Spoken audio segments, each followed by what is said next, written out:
Hello everyone, welcome back to my channel. Last video में हम types of हाइब्रिडाइजेशंस discuss कर रहे थे, जिसमें हमने 2 हाइब्रिडाइजेशंस कर ली थी, एक sp और एक sp2। आज हम नेक्स्ट हाइब्रिडाइजेशन डिस्कस करेंगे sp3।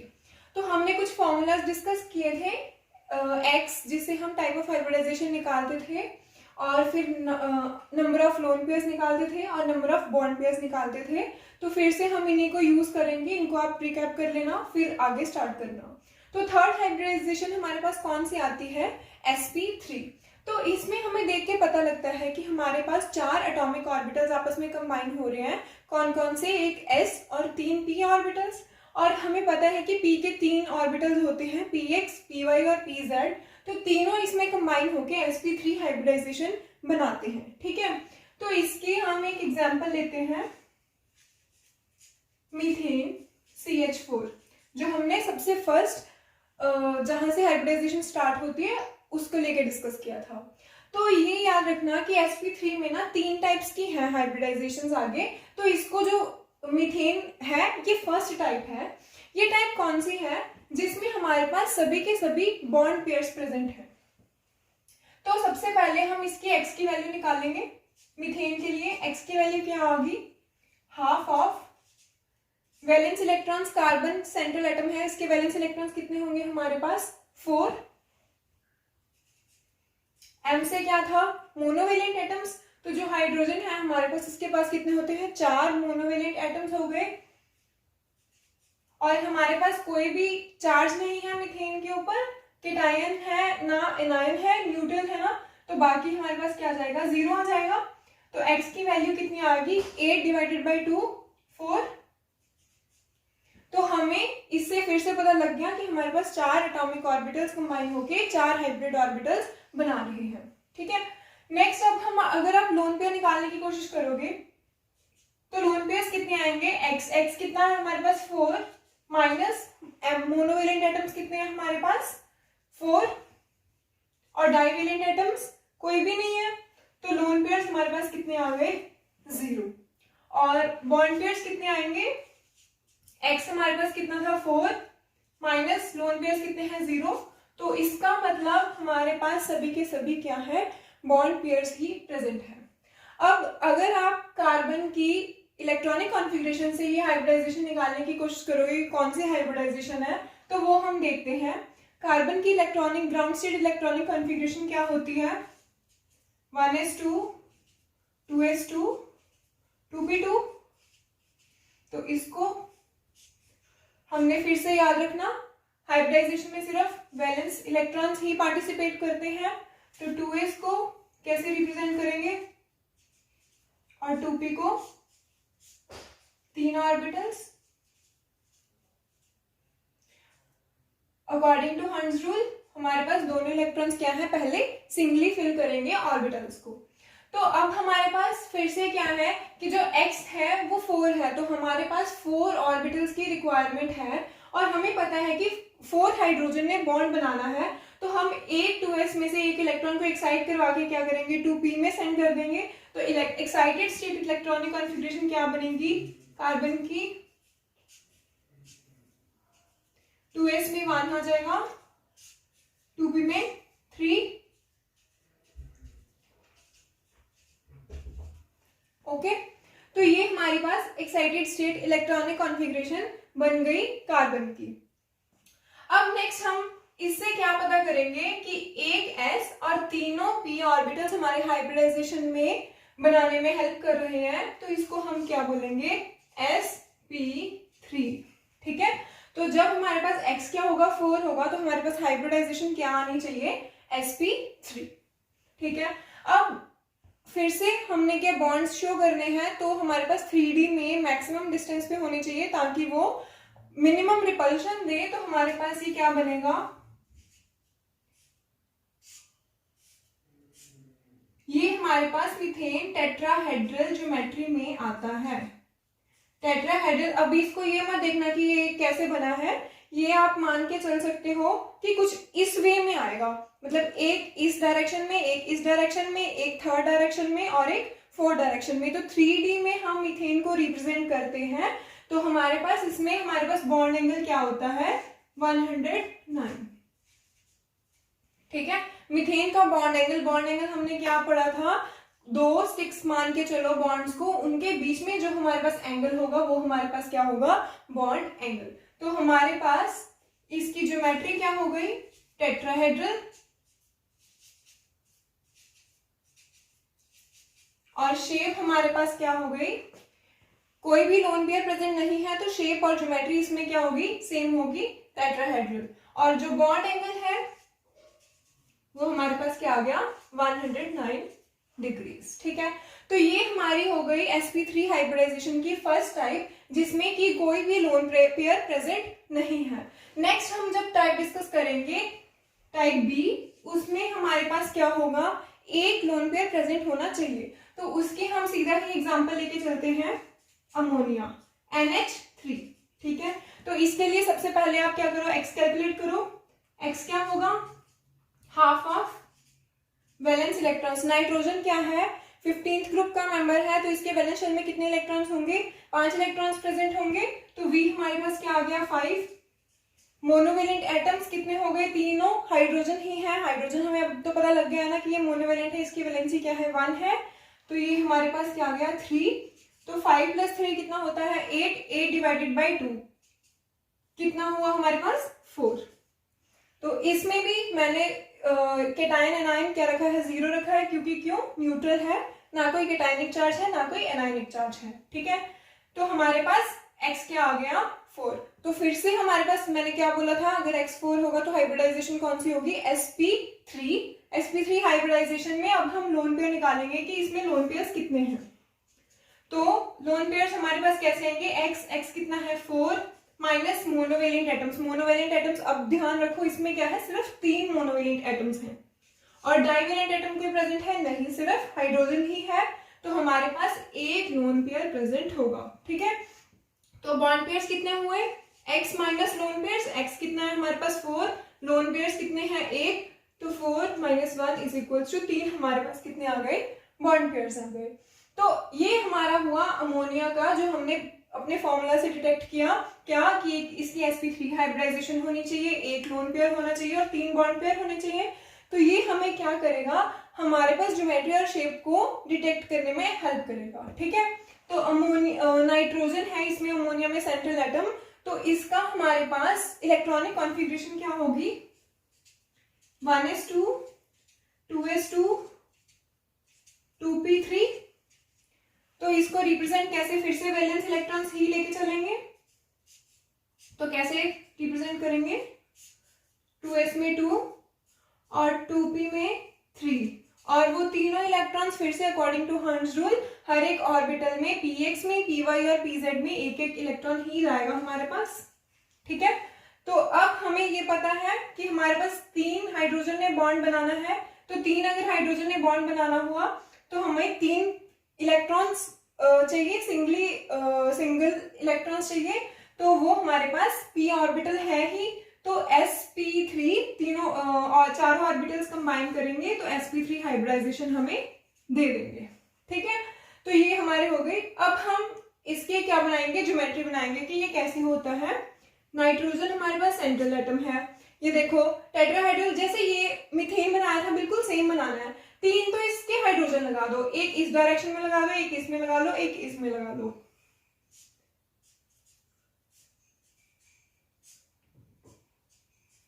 ठीक है, और जो 4th होगा हमारे पास वो क्या है, वैलेंस। ठीक है, तो ये हमारे पास फाइनली क्या बना, अमोनिया का ज्योमेट्री बनी। तो इसकी ज्योमेट्री क्या होगी, सेम ही रहेगी, वो क्या होगी, टेट्राहेड्रल। अब इसकी शेप देखो, शेप क्या होती है, लोन पेयर को छोड़ के जो चीज हमारे पास बची हुई होगी वो हमारे पास इसकी क्या होगी, शेप हो गई।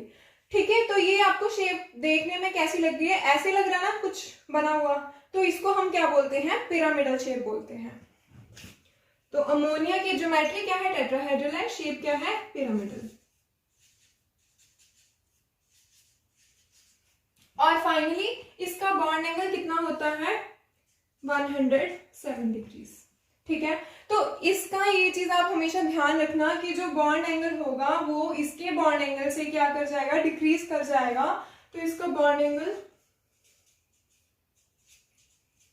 107 डिग्रीज होगा, ठीक है। तो इसका बॉन्ड एंगल क्या होगा, जो एक्चुअल टेट्राहेड्रल है उससे कम होगा। तो अब ऐसा क्यों है कि इस टेट्राहेड्रल में तो 109 डिग्री है, लेकिन इस टेट्राहेड्रल में है हमारे पास ज्योमेट्री सेम है लेकिन 107 डिग्रीज क्यों है एंगल?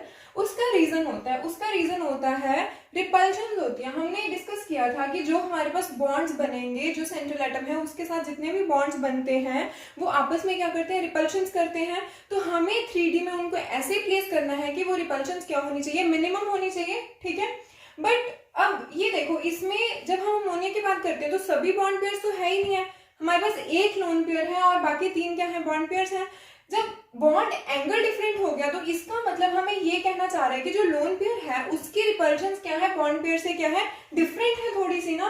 तो अगर आप देख के बताओ मेरे को कि बॉन्ड एंगल थोड़ा कम हो गया तो इसका मतलब हमारे पास लोन पेयर क्या कर रहा है, थोड़ी ज्यादा रिपल्शंस देने की कोशिश कर रहा है as compared to bond pair, ठीक है। तो ये चीज ध्यान रखना कि जो हमारे पास लोन पेयर की रिपल्शंस होती हैं या लोन पेयर बॉन्ड पेयर की रिपल्शंस होती हैं वो ग्रेटर होती हैं बॉन्ड पेयर रिपल्शन से, ठीक है। तो इस ज्योमेट्री से हमें और इसकी शेप से हमें ये पता लगता है कि जो लोन पेयर बॉन्ड पेयर की रिपल्शंस होती हैं वो ज्यादा होती हैं as compared to bond pair, ठीक है। अब इसकी तीसरी sp3 हाइब्रिडाइजेशन की तीसरी टाइप पे आ जाते हैं, उसकी एग्जांपल लेके चलते हैं पहले हम वाटर की। तो इसकी जो तीसरी टाइप है इसमें हमारा क्या है, लोन पेयर्स कितने प्रेजेंट होंगे, 2 प्रेजेंट होंगे। तो सबसे पहले इसका x कैलकुलेट करो, कितना होगा, हाफ। अब इसमें सेंट्रल एटम कौन सा है, ऑक्सीजन कौन से ग्रुप को बिलोंग करता है, 16। तो इसके वैलेंस इलेक्ट्रॉन्स कितने होंगे, 6। तो V हम कितना लिखेंगे, 6। और मोनोवेलेंट एटम्स हाइड्रोजन ही है तो 2 मोनोवेलेंट एटम्स हो गए हमारे पास। तो 6 + 2 8 डिवाइडेड बाई 2 4।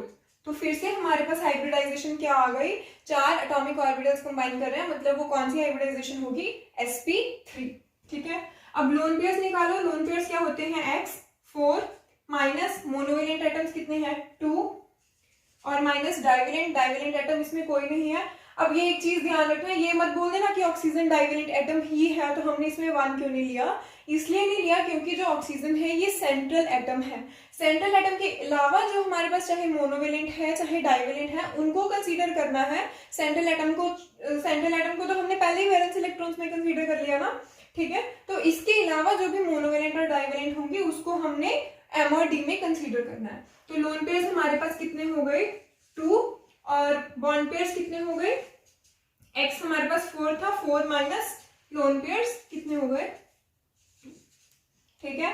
तो अब जो वाटर है, वाटर मॉलिक्यूल का हमने क्या डिटेक्ट कर लिया कि 2 तो इसमें लोन पेयर प्रेजेंट है और 2 हमारे पास क्या है, बॉन्ड पेयर्स हैं, ठीक है। तो अब हमारे पास ऑक्सीजन है, इसकी इलेक्ट्रॉनिक कॉन्फ़िगरेशन क्या होगी, 1s2 2s2 2p4। अब इसको फिर से वैलेंस इलेक्ट्रॉन्स को लेंगे हम, 2s2 2p4। तो 2s में 2 इलेक्ट्रॉन्स और 2p में सबसे पहले हम एटॉमिक ऑर्बिटल्स में सिंगल इलेक्ट्रॉन फिल करेंगे। अब जो 4th इलेक्ट्रॉन होगा वो क्या करेगा, पेयर करना शुरू करेगा, वो हमारे पास पेयर्ड इलेक्ट्रॉन्स हो गए, ठीक है। तो अब हमें फिर से इसमें क्या पता है कि जो 2 हाइड्रोजन है इन्होंने बॉन्ड बनाना है तो 2 सिंगल इलेक्ट्रॉन्स चाहिए, वो ऑलरेडी हमारे पास है तो हमें एक्साइट करवाने की जरूरत नहीं है इसमें कुछ भी। तो इसकी हाइब्रिडाइजेशन क्या होगी, sp3। और इसमें कौन कौन से 4 ऑर्बिटल्स कंबाइन कर रहे हैं, 1 s और 3 p। अब एक पॉइंट नोट करो, मैंने आप लोगों को कैरेक्टरिस्टिक्स में पढ़ाया था कि इसमें जरूरत नहीं है कि हर बार हमें एक्साइट करवाने की जरूरत पड़े। सेम जैसे हमने अमोनिया में कोई भी हमें एक्साइटेशन की जरूरत नहीं पड़ी थी, सिमिलरली वाटर में भी कोई भी एक्साइटेशन करने की जरूरत नहीं पड़ेगी। तो ऐसा हमने स्टार्टिंग में पढ़ा था कि जरूरी नहीं है अगर हमने हाइब्रिडाइजेशन करवानी है तो एक्साइटेशन जरूरी है, ठीक है। This is not a essential condition. Next हमारे पास क्या चीज आती है कि जो हमारे पास हाइब्रिड ऑर्बिटल्स हैं वो फुली फिल्ड भी हो सकते हैं, वो हाफ फिल्ड भी हो सकते हैं, वो एम्प्टी भी हो सकते हैं। तो अभी तक जो हमने एग्जांपल्स पढ़ रहे थे वो हाफ फिल्ड की पढ़ रहे थे कि हमारे पास ये देखो जैसे मीथेन में पढ़ा था कि सभी हाफ फिल्ड ऑर्बिटल्स हाइब्रिडाइज कर रहे हैं। लेकिन जब हमने अमोनिया में पढ़ा तो हमने क्या देखा कि एक हमारे पास 2s ऑर्बिटल है जो फुली फिल्ड है और जो हाइब्रिडाइजेशन में पार्ट ले रहा है। सिमिलरली वाटर में भी हमारे पास दो ऐसे हाइब्रिड ऑर्बिटल्स हैं जो कंप्लीटली फिल्ड हैं और इसमें क्या कर रहे हैं, हाइब्रिडाइजेशन में पार्ट ले रहे हैं। ठीक है, तो अब इसकी हमारे पास शेप कैसी बनेगी, फिर से ऐसा ही टेट्राहेड्रल रहेगा, दो जगह पे लोन पेयर्स आ जाएंगे और दो हमारे पास बॉन्ड पेयर्स बचेंगे। तो क्या बना हमारे पास, ऑक्सीजन की दो लोन पेयर्स बना लो और दो बॉन्ड पेयर्स बना लो। ठीक है, अब जब इसकी ज्योमेट्री क्या हुई, फिर ज्योमेट्री सेम ही रहेगी, टेट्राहेड्रल। शेप इसकी क्या देखो, शेप इसकी डिस्कस करने वाली चीज है। ये है ना हमारे पास, मान लो कि ये देखो, ये दो मान के चलो, इसको आप अगर हटा दोगे यहां से तो आपके पास एक ऐसे वी की तरह शेप बन जाएगी ना। सिमिलरली ये वाला भी देख लो, अगर ये दोनों लोन पेयर्स इमेजिन ही कर रहे थे ना, ये दोनों हटा दो शेप में से तो हमारे पास जो बचती है वो वी शेप होती है। तो इसको हम शेप को वी भी बोल सकते हैं या फिर हम इसको बेंट भी बोलते हैं। ठीक है, और इसका बॉन्ड एंगल ध्यान रखना है हमें, कितना होगा, 104 डिग्रीज। तो बॉन्ड एंगल वाटर में कितना होता है, 104 डिग्रीज। अब देखो यहां से हम चले थे टेट्राहेड्रल में 109 डिग्रीज था, यहाँ पे हमारे पास एक लोन पेयर आया तो 107 डिग्रीज हो गया। फाइनली हमारे पास दो लोन पेयर आ गए तो इसका बॉन्ड एंगल क्या हो गया, और डिक्रीज हो गया और 104 पे चला गया ना। तो इसका मतलब हमें अब इसमें क्या आया, जो लोन पेयर और बॉन्ड पेयर की रिपल्शन इंक्रीज हो गई, क्योंकि एक लोन पेयर हमारे पास बढ़ गया ना, तो एक लोन पेयर और बॉन्ड पेयर की रिपल्शन इंक्रीज हो गई। एक और फैक्टर है जो इंपॉर्टेंट है, वो क्या है, लोन पेयर और लोन पेयर की भी तो आपस में रिपल्शन होगी ना, तो ये वाली रिपल्शन भी तो है। तो इसीलिए यहां से हमें क्या पता लगता है कि लोन पेयर रिपल्शन देखो, फ्री इलेक्ट्रॉन डेंसिटी है, फ्री इलेक्ट्रॉन डेंसिटी तो एक दूसरे को रिपल करेगी ही करेगी ना। अगर उसने बॉन्ड बना लिया तो वो दो न्यूक्लियस के बीच में आ गया। अगर दो न्यूक्लियस हमें पता है कि पॉजिटिव पार्ट्स होते हैं, दो पॉजिटिव पार्ट्स अपने बीच में इलेक्ट्रॉन डेंसिटी रख रहे हैं तो इलेक्ट्रॉन्स की रिपल्शन क्या होती है, कम होती है। बट अगर इलेक्ट्रॉन डेंसिटी मतलब नेगेटिव चार्जेस फ्रीली स्पेस में पड़े हो तो उसमें हमारे पास रिपल्शन क्या होती है, ज्यादा होती हैं। ठीक है, ये पॉजिटिव नेगेटिव चार्जेस का कंसेप्ट है, ये आप अपना थोड़ा समझो और फिर इसको अप्लाई करना। ठीक है, याद करने की कोई जरूरत नहीं है, सभी समझ आ जाएगा आपको। ठीक है, तो इसकी हमारे पास रिपल्शन क्या है, लोन पेयर रिपल्शन सबसे ज्यादा होती है। फिर हमारे पास कौन सी आती है, loan pair bond pair repulsions, और फाइनली हमारे पास कौन सी रिपल्शंस आती हैं, बॉन्ड पेयर रिपल्शंस। ठीक है, तो ये पॉइंट इंपॉर्टेंट है, ये डायरेक्ट नीट में क्वेश्चंस आ चुके हैं इसके कि कौन कौन सी रिपल्शन ज्यादा होती है। असर्शन रीजनिंग में भी आपको ये सीधे सीधे क्वेश्चंस आएंगे, तो इस पॉइंट को मार्क कर लो। ठीक है, एक और मतलब अभी तक हमने ना ये चीज इसकी देखी है कि ये बॉन्ड्स कैसे बना रहे हैं। एक्चुअल में ये ना हाइब्रिड ऑर्बिटल्स बनाते हैं, तो मैं आपको एक बार टेट्राहेड्रल की शेप भी बना के दिखा देती हूँ कि कैसे दिखते हैं ये हाइब्रिड ऑर्बिटल्स। मैंने आपको इनिशियली बोला था कि हमारे पास हाइब्रिड ऑर्बिटल्स कुछ इस तरह दिखते हैं। ठीक है, तो जब हमारे पास चार हाइब्रिड ऑर्बिटल्स हैं वो आपस में हाइब्रिड बनाएंगे तो वो कैसे दिखेंगे हमारे पास,